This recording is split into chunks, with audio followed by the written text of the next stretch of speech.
sir মোৰ জীৱনত একে সমস্যা বাৰে বাৰে আহি থাকে য'তেই আগবাঢ়িব খোজো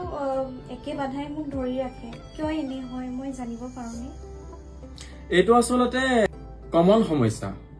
আৰু ইয়াৰ বিষয়ে মই জানিবলৈ হলে আপোনাৰ কুণ্ডলী বিশ্লেষণ কৰিব লাগিব মই মোৰ 10 বছৰ অভিজ্ঞতা আৰু অনেক মানুহৰ কুণ্ডলী বিশ্লেষণৰ পাছত ক'ব পাৰো যে আপোনাৰ দশা অশুভ হৈ থাকে লাগিলে সেই দশা আপোনাৰ বৃহস্পতি ৰাহুৱে হওক লাগিলে সেই দশা আপোনাৰ শনি ৰাহুৱে হওক লাগিলে সেই দশা আপোনাৰ ৰাহু কেতুৰে হওক প্ৰত্যেকটো দশাৰ ওপৰতে আপোনাৰ সমস্যাবিলাক নিৰ্ধাৰিত হৈ থাকে আৰু দশা শনি ৰাহু কেতুৰ ওপৰত নহয় আপোনাৰ কুণ্ডলীখনত যদি আপোনাৰ যিটো গ্ৰহৰ স্থান অশুভ গ্ৰহ যদি চলি থাকে সেই অশুভ গ্ৰহ যদি আপোনাৰ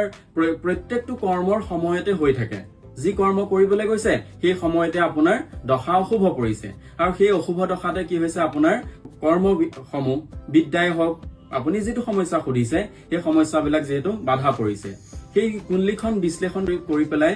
আমি ক'ব লাগিব আচলতে ভাল কথা এইটো যে আপোনাৰ সমস্যাৰ